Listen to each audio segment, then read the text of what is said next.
povo, de volta com o nosso Antenado Podcast para mais um bate-papo, né? Para a gente conhecer, buscar aí uma descoberta, né? Fazer aí essa entrega bacana para vocês, porque é a palavra da moda. Agora todo mundo inventa uma palavra, entrega para mim é o que chega no iFood. Olha, fazendo comercial. Mas enfim, gente, hoje a gente vai conversar sobre psicologia, neuropsicologia, e eu tô aqui com a Tatiana Assunção. Tudo bom? Tudo bom, Eugênio. Tatiana, você veio lá de Mossoró, tá morando há pouco tempo aqui em Natal. E aí, como é que foi essa transição para sair da capital do Oeste para a capital do Rio Grande do Norte e a psicologia junto? Como é que está sendo essa mudança toda aí? Vamos lá, né? Na realidade, eu sou do Natal, morei 14 anos em Mossoró, então a minha vida profissional, eu já tenho uma experiência de formada já há 20 anos, mas já com experiência por mais de 20 anos, perto de 25 anos de experiência, né? E aí foi tudo em Mossoró? Quando eu formei, eu fui para Mossoró. Né? Eu fui para Mossoró e lá abria clínica, né? Tinha todo um trabalho muito interessante.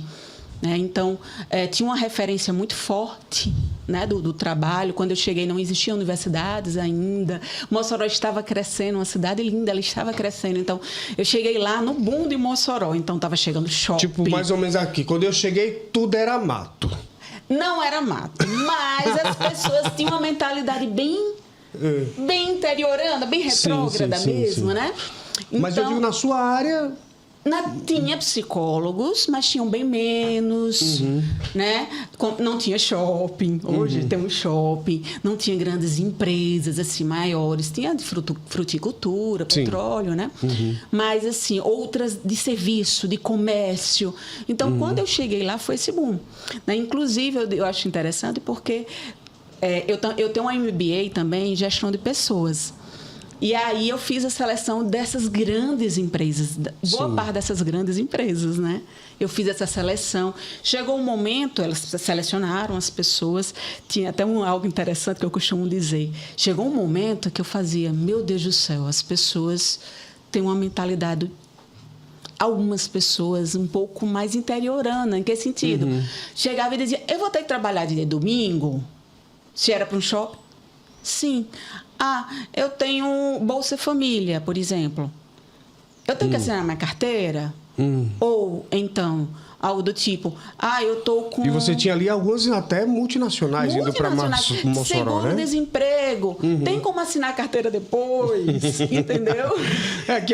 São as relações que essas pessoas tinham, né, com os pequenos comércios ali da localidade. Isso, né? Então, né? Que é aquela coisa, faz aqui, só assina depois, né? Isso, eles tinham. Então, eles traziam muito isso, né? E a gente desconstruía essa realidade para muitos, né?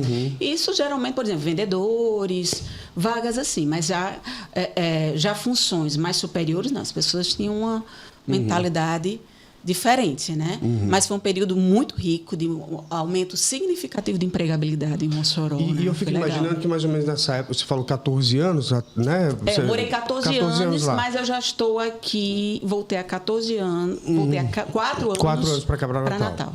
Mais ou menos ali após a pandemia.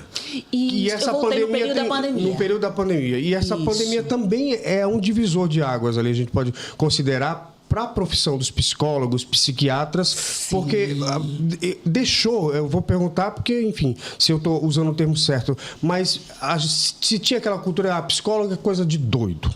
Só procura psicólogo quem está doido. Ainda né? tem.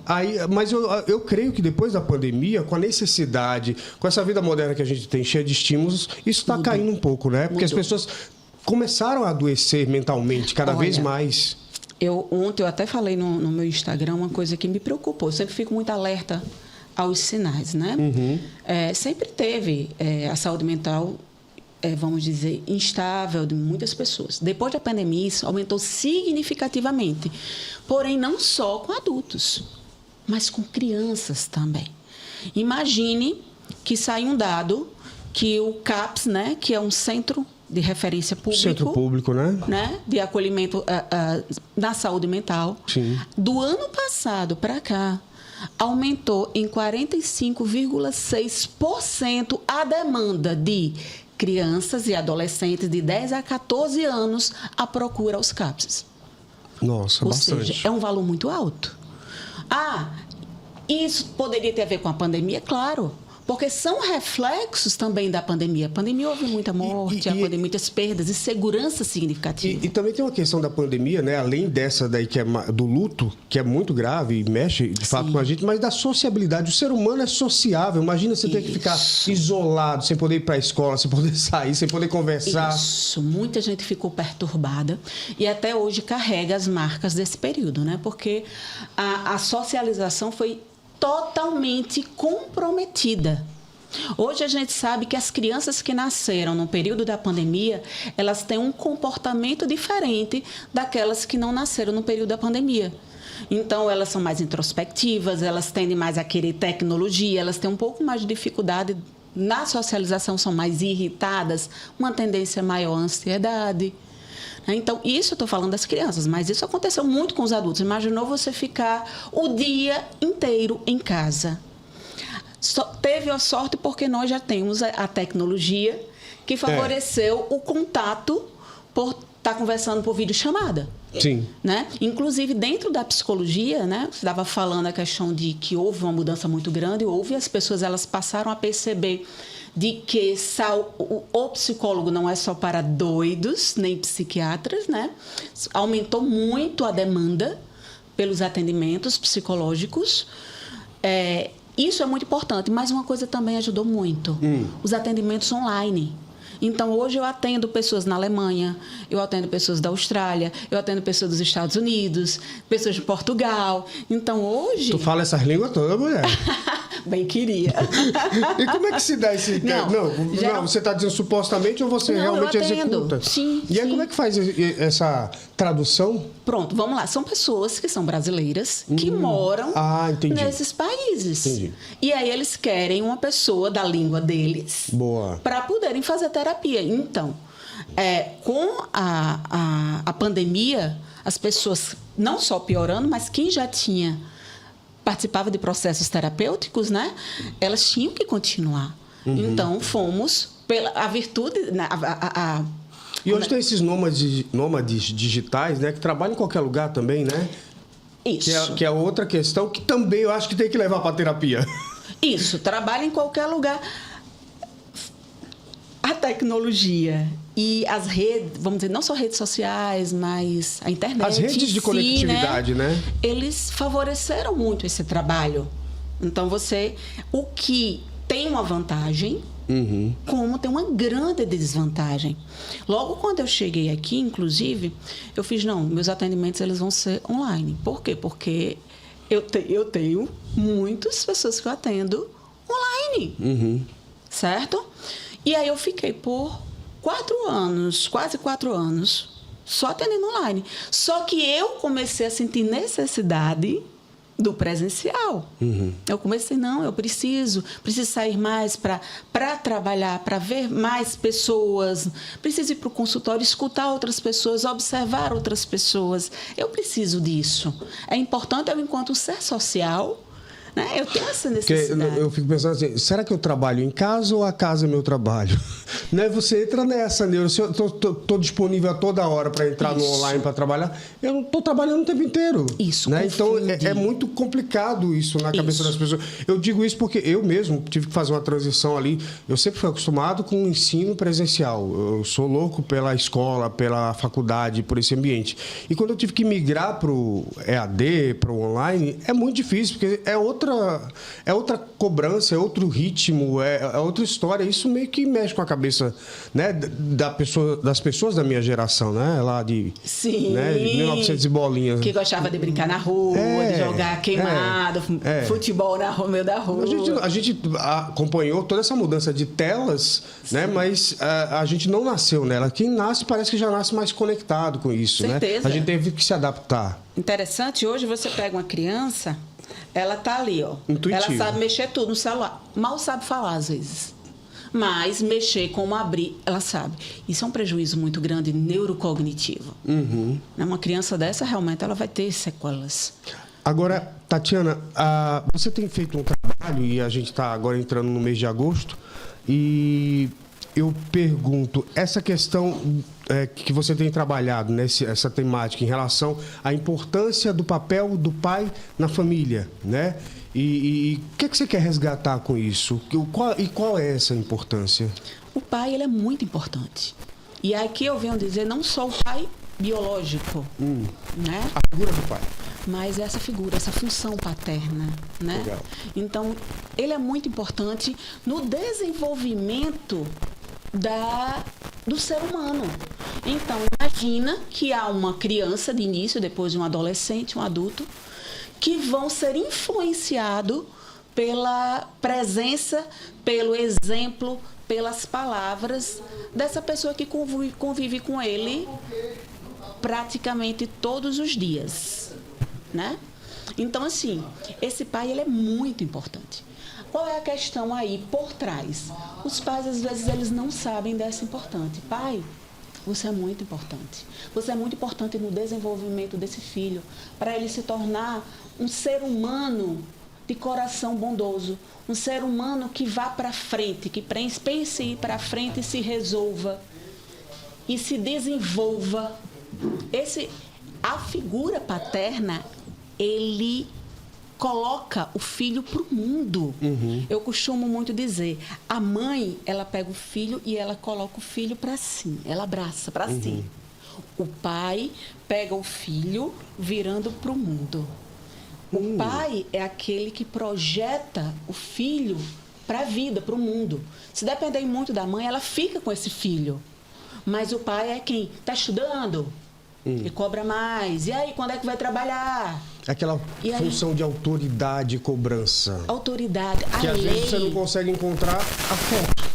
Isso. Aí é onde está o excesso. O pai, ele é a lei. Parece que só a mãe que tem que dar afeto, que tem que dar beijo, carinho, abraço. De jeito nenhum. Não, eu digo assim, parece, né? Às vezes. E isso é importante que eu quero dizer. O pai, ele se vê muito sério. E existe uma questão também de cultura. Há uma... Você acha, desculpa te interromper, já te interromper. Você acha que, eu tenho essa impressão, né, depois de viajar em alguns lugares, que aqui no Nordeste isso é mais forte?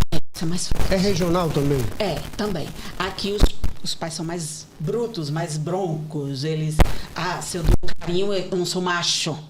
Entendeu? Tem essa questão do ser macho, do ser homem forte, de que não chora, de que não pode chorar, de que isso atrapalha. Como é que um homem desse não sabe ser pai? Teve o primeiro filho. E eu tô querendo aprender. Aí eu vou perguntar à minha mulher, eu vou me mostrar mais fraco? Não pergunto. E aí eu não evoluo nisso, eu não cresço. Quem é que se prejudica nessa história? Ele, o próprio pai, enquanto homem, mas os filhos, a própria relação, porque a esposa, ela fica também muito chateada. Que resultado você imagina clinicamente que pode acontecer, por exemplo, com uma criança que passa por esse modelo, né? Que é um modelo patriarcal de criar o filho, né? Onde o pai é simplesmente um provedor, né? Mas ele não participa ali dessa questão mais emotiva, emocional, nesse fortalecimento até da criança emocionalmente. Não, a criança, ela tende a repetir isso quando se torna adulta, né? Mas ela se torna uma pessoa, por incrível que pareça, mais fragilizada emocionalmente, porque ela não consegue lidar com seus sentimentos e emoções, porque não foi permitida. Essa fragilidade faz com que ela fique tudo muito para si. Imagine coisas ruins que acontecem no dia a dia, você engolindo. É veneno. Eu fui desse modelo, né? Não vou mentir. Meu pai é bem essa família nesse sentido. Comigo aconteceu uma coisa assim, tipo, eu fiquei muito mais...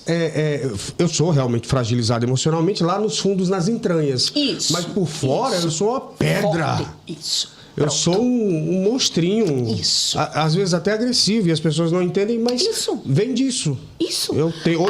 Hoje, aos quase 50 anos, eu tenho plena consciência disso. Mas durante um tempo você não sabe o porquê daquela agressividade. Não, mas aí você trouxe, vamos dizer, a caricatura de uma pessoa em que teve uma criação dessa. Entendeu? Às vezes não sabe amar. E pior, não sabe se deixar amar. Eu sou rapariga, eu sou homem rapariga. Eu tenho esse problema. Eu nunca consegui ter uma relação muito... tive algumas, né? E eu acho que tem a relação com isso também. A gente não se apega muito. têm dificuldades, são tantas dificuldades. Menina, eu já estou fazendo a consulta já, minha aqui. Parou. Eu sou o próprio exemplo da sua teoria, doutora. Isso, tem isso. E eu e tantos outros, eu imagino. Não, muitos outros. E aí isso é um problema muito grande. Você sabia que a incidência maior de suicídio é masculina? Ah, é? Não sabia. Não, mas As mulheres, elas expressam mais, porque mas o fato delas expressar, elas não adoecem tanto interiormente. Elas expressam, elas dizem, mas elas não. O homem, ele adoece e fica para ele.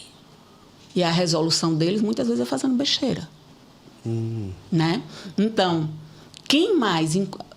E quem mais, por exemplo, a incidência, às vezes, de alguns transtornos é masculino também. A questão é que eles não reconhecem. Eles não querem ajuda. Olha que ruim. A pessoa está doente, a pessoa está precisando de ajuda e não pode pedir ajuda porque eu sou macho. Entendi. Porque eu sou forte, porque eu sou essa pedra. Esquecendo que sentimentos, emoções fazem parte do ser humano. Não é algo feminino, é do ser humano. Então, quando um pai... É interessante isso. E é um preconceito que tá muito, né? A gente achava que não tinha esses preconceitos, mas tem muito, né? De gênero, né? Parece que alguns sentimentos só determinado gênero pode ter. Que loucura isso, né? Olha que interessante, Eugênio. Eu pergunto para você. O masculino, o que é ser masculino? Geralmente, o masculino Não, o masculino mesmo. O que é ser masculino? Tá. O masculino, o homem, ele tem a sua referência do masculino em contraposição ao feminino. Então, se a mulher é sensível... Eu tenho que ser o contrário. O homem é duro. Se a mulher chora, o homem não chora. Entendeu? Então, se a mulher gosta de... A mulher, por exemplo, ela fala mais, é falante, né? Ela é mais expressiva. Eu tenho que ser mais sério. Prefiro a música do Pepeu Gomes. Ser um homem feminino, ser um homem masculino não fere o meu lado masculino. É um negócio assim. Tem isso. Mas assim... Se Deus é menina e menino, sou masculino e feminino. O homem, ele... é porque associou a sensibilidade a feminino e não é. É como eu disse, o masculino veio muito do... Eu sou contraposição ao feminino. Então, tudo que é mulher, eu sou o contrário. Não encontrou uma identidade mesmo, que é o masculino. E nisso há uma distorção do ser homem. Homem, sexo masculino. Entendeu? Eu posso amar, eu posso dizer eu te amo? Posso dizer eu te amo. Eu posso chegar para meu filho, abraçar, colher, ficar agarrado com ele e dizer, filho, eu te amo? Posso. Onde isso fere o homem do sexo masculino. É curioso isso, porque como eu não tive meu pai, pouquíssimo carinho. Na minha família, de modo geral, a gente não tem muitas essas demonstrações físicas de carinho. Mas hoje ele está com 82 anos, eu cuido dele, mas eu não consigo abraçar. Eu beijo, cheiro minha mãe, mas eu não consigo abraçar meu pai. Apesar de amá-lo muito, eu sei que eu amo, mas não consigo. Tenta. Você já tentou? Meu Deus do céu, boa experiência. Tá vendo? Tá rolando a terapia. Agora, doutora, ao falar disso, já mudei de assunto, você viu, né? Ao falar disso, dentro de casa, ao tentar quebrar esse padrão, é a saída ou tem que procurar uma ajuda profissional, por exemplo? Olha, dependendo de como a pessoa estiver, se, por exemplo, estiver gerando um desconforto nela, se estiver, por exemplo, gerando um desconforto para a família, porque isso interfere muitas vezes no relacionamento do casal. Certo? Então, se você for olhar boa parte dos divórcios, você pensa, a incidência maior é por traição. Não é por traição. A incidência maior é por conta das pequenas coisas do dia a dia. Dentre elas, o quê? O marido não é carinhoso, o marido não diz palavras de afeto, o marido não sabe escutar. Aquilo que ele acha que é feminino, ele não faz. A mulher fica irritada, chateada, muitas vezes reclama. Quando ela se cala, saiba que ela já está começando a desistir. Né? Então, assim, isso começa afetando do relacionamento e vai afetando os filhos. As consequências disso, por exemplo, na criança, elas vão variar. Então, esse filho que veio de uma família assim, ele pode se tornar uma pessoa depressiva, ele pode se tornar uma pessoa extremamente agressiva, ele pode se tornar uma pessoa que, eu digo essa agressividade que chega a bater fisicamente, ele pode se tornar uma pessoa extremamente egoísta, ou o contrário, extremamente se sentindo incapaz e não consegue crescer na vida.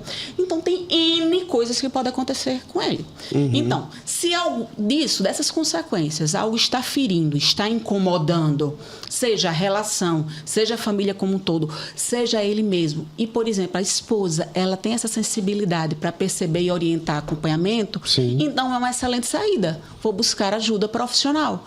Porque a gente vai entrar nessa história, o psicólogo, ele entra nessa história de vida da pessoa. Isso que você disse, por exemplo, que está lá nas entranhas. Isso mesmo, fica nas entranhas, mas a gente entra nisso. E a gente vai fazer com que a pessoa, aquilo não desaparece. Porque não tem como apagar o passado. Mas vai fazer com que ela olhe de outra maneira, ela compreenda de outra maneira e isso ela viva de outra maneira. E a sua expressão de comportamento, que antes estava ligada a como ela via, como ela olhava lá para trás, e às vai vezes se tornar nem diferente. percebia. Não, na maioria não percebe. Na maioria das vezes não percebe. Vai mudar. É tanto que na terapia é interessante as pessoas, Tatiana, eu estou mudando nisso. Ela às vezes nem percebe, não diretamente trabalhou algo, mas é manifestado no comportamento dela hoje. Né? Então, a pessoa numa terapia, né, ela vai melhorando, ela vai mudando, não só com os outros, é com ela mesma. Isso vai melhorando várias relações. Tatiana, como é que você se tornou psicóloga? Por quê? Foi a primeira coisa que veio na cabeça ou pensava em ser antes o quê? Em algum momento? Na infância eu pensei em ser professora, eu pensei em ser médica, eu pensei em ser aeromoça, pensei em ser pilota de avião, era louca por avião quando eu era criança, né? Mas uma coisa é muito certa, eu sempre gostei de ajudar as outras pessoas. Eu sempre tive muito isso meu, do escutar, do cuidar, né? E aí, para mim, na minha cabeça, eu morava na época no interior daqui, Currais Novos, né? E lá eu só via medicina. Então, quando eu era criança, até meus 14 anos, não, eu quero fazer medicina, porque eu quero cuidar das pessoas. Mas aí, depois, meu pai era formado em Direito, né? E eu gostava muito de história, de geografia, de linguagens, de literatura. Eu amava muito isso, né? E eu fiz, poxa, para eu fazer o vestibular, porque na época era vestibular. Sim. Então, eu fiz, para eu fazer o vestibular, se eu for para medicina, eu vou ter que fazer física, química, eu amava, pronto, biologia, eu amava biologia. Mas eu não era muito fã de física, e química e matemática, né? E aí eu pensei muito nisso, né? Foi quando eu conheci a psicologia, que eu não conhecia. Eu vim saber da psicologia, eu já tinha o quê? 17 anos. Porque eu fui fazer uma orientação vocacional, né? E outro, minha mãe precisou fazer uma terapia. E ela me falava, é assim, foi isso. E eu comecei a me encantar, porque eu vi que ajudava as pessoas. Legal. Né? Que era um processo de ajuda. Eu fiz, olha que legal, posso ajudar. E a prova que eu ia fazer, eu ia ter que fazer prova de história, de geografia e português, né? Na segunda chamada. A primeira, né? A segunda chamada, segunda chamada não. Eram 2 provas na época. Tinha as objetivas, que eram de todas, que a gente fazia. E tinha as subjetivas, que era somente daquilo que você já escolhia. Entendi. Né? Então, foi assim que eu decidi por psicologia. Aí eu fico me perguntando assim, você viu ali da experiência, né, da sua mãe, né, achou que poderia ajudar as pessoas através da psicologia, e muita gente hoje, a gente vê cada vez mais, ainda bem, as pessoas procurando, né, serviços de psicólogo. Aí eu fico me perguntando, às vezes tem pessoas que vão num, vão no outro, não se dá bem, tem uma forma de escolher um psicólogo, um profissional desses? Qual conselho que você daria para alguém que está pensando, quero começar um tratamento, né, ter uma conversa com o psicólogo. Como é que essa pessoa deve escolher esse profissional, por exemplo? Isso é muito importante. Primeiro ponto. Às vezes a pessoa vai pelo valor. financeiro. Custo em média quanto? Você tem ideia? Varia de quanto a quanto? Varia. Existe uma marginalização muito grande, mas é na faixa de 200, 250, 300... Por sessão? 300 por sessão. 350. Tem aqueles que vão... Mas aqui em Natal, eu acho que geralmente não passa de... Eu não sei, não conheço. E aí as 400, pessoas buscam 450. mais barato? Aí buscam mais barato. E esse barato pode ser... Sair caro. Entendeu? Primeiro, olha que interessante. Qual o valor que eu me dou enquanto ser humano? Qual o valor que eu me dou? Então eu compro, por exemplo, uma bolsa de R$2.000, mas eu vou para um terapeuta, eu quero procurar um terapeuta que eu pague R$100, R$150, R$180, por exemplo, ou menos. Certo? Poxa, eu tenho condições de pagar um outro valor. Então quer dizer que o meu valor, enquanto pessoa, eu vou tratar a mim. Eu vou me conhecer. Vale só isso? Uma bolsa é mais importante do que eu? Prioridades. A começar por aí. Aí, num processo analítico, porque é tudo muito simbólico, tudo muito inconsciente, essa pessoa, infelizmente, ela já começou se boicotando. Porque ela não está dando o seu valor. Um bom processo é aquele onde eu quero me resolver, eu dou valor à minha vida ela é importante. E eu vou procurar um profissional que realmente seja capaz de me ajudar, um bom profissional. Então, vai buscar referências, vai buscar, entendeu? Então, essa pessoa, ela se doa, ela se dedica nesse processo. Bacana. Pode ter certeza que vai ter um bom resultado. Primeiro ponto. Segundo, sim, existe uma empatia. Na psicologia, a gente chama de rapport. Uma boa relação que se dá entre o terapeuta... Rapport, né? Rapport. R-A-P-P-O-R-T. Vem do inglês. Ok. Certo? Tem uma boa relação com o profissional. Né? Então, nas primeiras sessões, você sente. Mas entenda, é com um profissional. Entendeu? Porém, E esse bom profissional? Às vezes as pessoas têm assim... tem que ser uma pessoa que eu goste, que o santo bateu, ou seja, ele pode me desagradar e eu tenho que... Como é que é? Porque é uma linha muito tênue, porque é um relacionamento no final das contas. Interessante que o desagrado, às vezes, ele é positivo, porque o desagrado, ele gera um desconforto para eu questionar sobre. Porque a pessoa chega lá e a pessoa diz alguma coisa que eu não gastou, não veio mais não. Olha, por exemplo, uma pessoa que... Né, não vou dar um isso, caso, né? vou dar um caso, né? Uma pessoa que veio, eu disse, e aí eu liberei. Não, você, assim, não vai dar para te atender, você não precisa de terapia. Você fez isso? Sim. Uma vez um terapeuta fez isso comigo, eu tenho o ódio dele até hoje, viu? Porque uma amiga me insistiu, você precisa fazer... Eu fui. O cara, eu fiquei 3 horas conversando com esse cara. Quando terminou, você não precisa de terapia, não. Eu, como assim? Eu saí arrasado. Pronto. Você é essa pessoa, então. Esse arrasado levou a pessoa a se questionar tanto. Por quê? Porque eu não preciso. E ela ficou se questionando tanto. Ou eu sou muito doido, ou eu sou muito bem resolvido. Que depois procurou com uma outra postura. E aí, iniciamos o processo. Entendi. Então, será que ele fez isso comigo também? Às vezes você está numa postura tão grande, lei, eu sou o dono, eu sei, eu sou o rei, eu não tenho problemas, eu estou vindo aqui, mas eu já sei de tudo, eu já sei o que é. Como é que essa pessoa vai buscar terapia? Ela não vai, na realidade, ela não vai estar aberta para se ajudar. E às vezes quando a gente faz algo desse tipo, às vezes a gente insiste, vamos tentar. Mas às vezes quando, dependendo do caso, faz isso, a pessoa ela se incomoda tanto porque não foi do jeito dela, foi do jeito do terapeuta. Aquilo gera um incômodo, um desconforto tão grande na pessoa, por exemplo, que leva ele, não, agora eu quero. E aí ele vem com a demanda realmente buscando terapia. Boa. Estamos conversando aqui com a Tatiana Assunção, psicóloga e neuropsicóloga. Tatiana, quem quiser te encontrar nas redes sociais, como é que faz? Olha, meu Instagram, né? Ele é Tatiana, Assuncal. Assuncal. Porque não tem um cedilha nem um tio, né? Entendi.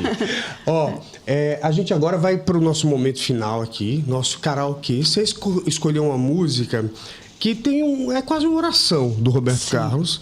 E aí eu pergunto, entra em choque, porque por óbvio, imagino que você seja cristã, e entra em choque porque a psicologia sempre tenta colocar um pouco de lado essa questão da religiosidade. Sim. No sentido de dogma e tal, mas, claro, todo mundo tem alguma espiritualidade, religiosidade também, mas não é tão trabalhada pela psicologia, né? E aí, como é que é isso para a psicóloga? Chegar alguém com essa questão forte, como você deve ter, imagino, para trabalhar os temas da psicologia ao mesmo tempo a religião? Olha, a religião ela faz parte da pessoa. Né? Então, inclusive, eu costumo muito dizer que há um tripé, né? Um tripé, onde está a religiosidade da pessoa, a vida pessoal da pessoa e as suas relações. Se um desses tripé, dessas pernas cai, a pessoa não se sustenta. Quando eu falo religiosidade, eu estou falando da vida espiritual da pessoa. É importante que ela desenvolva. Você pode perceber que quando a pessoa ela não tem uma vida espiritual, o mínimo cuidada, geralmente ela vai ter algum desconforto emocional. Sim. É o que a gente percebe muito na clínica, né? Então, assim, porém, a psicologia ela é neutra. A psicologia ela é uma ciência. E como toda ciência, ela está baseada na neutralidade. Eu jamais, enquanto psicóloga, vou levar a minha religião para dentro da sessão da prática, de consultório, da análise. Eu não vou fazer isso. Eu não posso fazer isso, né? Pelo contrário, muitas vezes eu questiono, né? Se a pessoa traz isso como questão de sua escuta, eu vou questioná-la, porque por trás disso há muitas outras coisas, mas eu não insiro a minha religião jamais dentro da escuta, né? Se a pessoa traz, então eu tenho que ter um olhar diante do que ela traz. Ela pode ser um espírita, ela pode ter uma religião de matriz africana, eu estou ali escutando, eu estou ouvindo a pessoa. Né? A religião é apenas um aspecto. Um aspecto da vida dela, mas eu estou ouvindo a pessoa. Bacana. Vamos cantar então Nossa Senhora? Do Roberto Carlos? Vamos. Eu não canto muito bem, já disse, mas... A gente rola aqui. Você tem que cantar. Obrigado, gente. Fica aí com a nossa música, né? Roberto Carlos, eu gosto muito. Cubra-me com seu manto de amor, guarda-me na paz desse olhar, cura minhas feridas e a dor me faz suportar. Que as pedras do meu caminho meus pés suportem pisar, mesmo ferido de espinhos, me ajude a passar. Se ficaram mágoas em mim, Mãe, tira do meu coração. E aqueles que eu fiz sofrer, peço perdão. Muito bom. Se eu curvar meu corpo na dor, me alivia o peso da cruz. Interceda por mim, minha mãe, junto a Jesus. Aí você em casa canta junto, vá. Nossa Senhora, me dê a mão, cuida do meu coração, da minha vida. Pois é, enquanto Nossa Senhora cuida do seu coração, da sua vida, vá no psicólogo para cuidar da cabeça, seu menino e dona menina. Tatiana, muito obrigado, viu? Muito obrigado pela conversa. Deus te abençoe sempre. Eu que agradeço. Deus abençoe também. Amém. Tchau, gente.